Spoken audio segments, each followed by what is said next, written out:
This is Canucks Only. This is Canucks Only. Here are your hosts, Shylo Smith and Rob Young. Shylo, how's it going? Hey, Rob. It's going good. How you doing? Good, man. Time for another recording of Canucks Only. And a little bit more news, or a little bit of news, let's put it that way, versus the flurry of news that happened around July 1st. So let's talk about Dakota Joshua.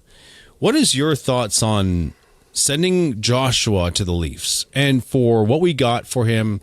And basically, what I wanted to know is, did you like the roster beforehand? And just what's your general impressions and takeaways from sending Joshua to the Leafs? If I'm going to be optimistic, I'm going to say that it was done for a reason, to free up some space, cap space that is, so that they can pick up some hidden gem somewhere that everyone else has missed. I don't know why they got rid of him. He was a solid center. He was a guy that could play up and down the lineup. Like, he could put, second line minutes in if he had to. Not that you'd want to keep him there, but definitely third, fourth liner guy. Like, he adds depth. And we didn't get anything for him, which I thought was hilarious. Like, we got a fourth round. Right. So to me, that means that all they're trying to do is clear up the cap space. Right. And then that comes down to, for who? Because there's not a lot left out there. Especially if you're looking for a center, is what they're looking for, right? We need another centerman. On Puckpedia, if I sort by free agents remaining right now by center, Jack Roslovic is the top one. Robbie Fabry, Luke Cunnin, Kevin Rooney, Craig Smith, Trevor Lewis, Tyler Mott, Luke Glendening, Jacob Lauko, and Tyler Johnson are the only current UFAs that Puckpedia is listed. And that's in no particular order. I took it out of order to give Roslovic the first billing on that. I don't get the plan. So clearing up cap space, and the question is why, or for who more specifically. Yeah, because it seems to me like it shouldn't be. This isn't just like, oh, let's free up some space and see what we can get. Like, I don't see the Canucks upper management being that bad. I think this is more like they had someone in mind. They needed to get the cap space, and so now they're like, okay, so we have the money now. Are we going for the guy or? And it's interesting. I think you and I were talking before, and there's one guy that's not on this list who's playing out in Russia right now, who might be looking to get back into the NHL. Right. And I think that he potentially is the best fit. And that would be Kuznetsov. Yes. He wants back in the NHL. He did his little stint with Carolina on the way out. But he is a center. He is an elite talent. He can be a difference maker if he has his off-ice act together. And that will just be part of the club now, because we're hoping that with Kane as well. For me, that's the only thing that makes sense right now. And short of a trade. That's the only other thing that makes sense, is that they're clearing up cap space. They're willing to move assets. There's some tantalizing rumors with McTavish from Anaheim. That, to me, makes a lot of sense. But the Joshua by himself, 4/4, definitely underwhelming as far as how that leaves me feeling as a Canucks fan. Because Kane and Joshua together would have been pretty formidable. Very nice. But again, if all roads leading to Quinn Hughes, they are doing a good job in trying to accomplish whatever that internal goal is. And I cannot think for the life of me what that might be, who they're targeting, because it has to be a trade. There's no free agents left that fit the bill other than Kuznetsov for me. I made other predictions earlier on about other free agents that those didn't happen. But if you're playing armchair GM at this point, I can't see the direction. I can't see the short-term targets. But again, as I've said previous times, it's above our pay grade, and that's fine. But the risk, the end prize of keeping or losing Quinn Hughes is at stake. Yeah. So it's obviously super critical. And this is going to be one of those things where if they flub this, if management flubs this, and they end up losing Joshua, and they don't get anyone to replace him because for whatever reason, they had someone lined up and the deal went through south, or they couldn't lock their guy in. Whatever it is, the fans are going to let them hear it, because we have been through this so many times in the past 10 years. Right. And it's one of those things where it's like, you look at things like letting Toffoli walk because we were trying to get someone else. And then when we realized that we weren't going to have it and we had the money and we're like, Toffoli, and it was too late, and off he went. Yeah. And find me a player that had a dynamic with Pettersson that would have been an amazing mentor, that would have helped, probably, my guess, him more through his mental issues than anyone else. Tyler Toffoli. Find me someone better that would have been a perfect fit for Pettersson and to help him go through what he went through. Yeah. Yeah, I really regretted seeing Toffoli walk out the door. I believe it was for straight cap space issues, because I think it was around the time of Markstrom and Tanev as well. But you make an interesting point, because currently the Canucks are not a destination in the state of where we're at, and we weren't then either when we signed Jay Beagle and Antoine Roussel and had Louis Eriksson. We were not. We had to overpay, and that was the casualty, was Toffoli in my mind, is that we were up against it because we overpaid for too long. We got lucky with the Michael Furlans of our signings. But yeah, being up against it in the cap was really, in my mind, from what I recall, was why we lost Toffoli, because the Toffoli-Besser combination was deadly.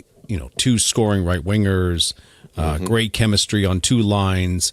And, that's what, going back to the Besser signing, I'm super pleased that Besser is back. And if we keep Lekkerimaki, because I'll lead into the next question is, about who we could possibly trade away if that's what they're trying to do. But a Besser Lekkerimaki is, very, very tantalizing as well. So Joshua out the door, clearing cap space. There has to be a deal somewhere that they're willing to make. So in your mind, this is not the topic of this particular show, is that, assets wise, and maybe we talk about this in the next one where we talk about what is the plan, but maybe thinking about which young players are you willing to part with at this point, because if the McTavish rumors are have any merit to them, we've got to send young players back. I suspect we're running out of picks to send because we've traded quite a few away. That needs to be researched about how many picks we actually have left. I got it right here. So 2026, we got a round 1, round 2, 3 is gone. We got a 4, 5, 6, and 7's gone. 2027, we have our round 1. We got no round 2. We got 1 round 3. We have 3 round 4 picks. Right. And then 1-1-1, and then 28. Well, and the Joshua pick was in 2028 or something like that. It was so far in the future. Basically, it feels inconsequential. It's not going to help us right now. No, So. and the fourth rounder, like, what, there are those gems that you find in the fourth round that, turn into elite players, or long-term NHLers, let's say. Right. But typically they're not. So Right. They're a bit of a crapshoot. I mean, overall, the draft is a crapshoot anyways. Yeah.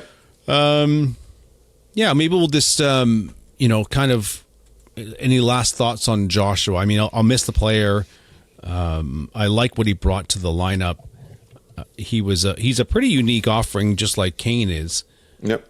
And having two of those players in there was great. He could skate. He was tough. He had a wonderful season before having his bout of cancer. But, there are better fish to fry at this point.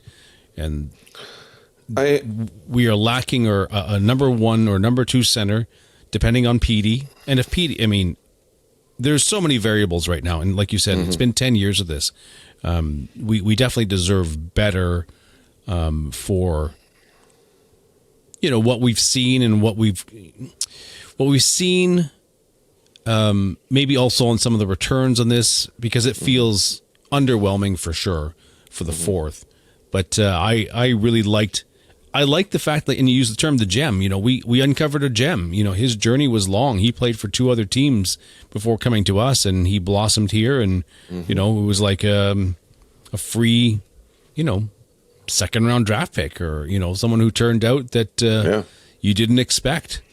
And so you always hate to see those go.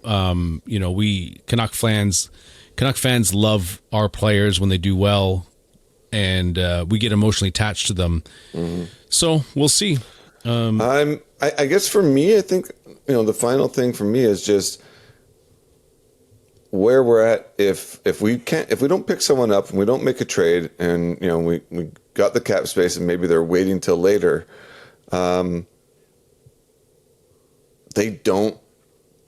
They may not have a first line. Like, okay, let's say Pettersson doesn't bounce back.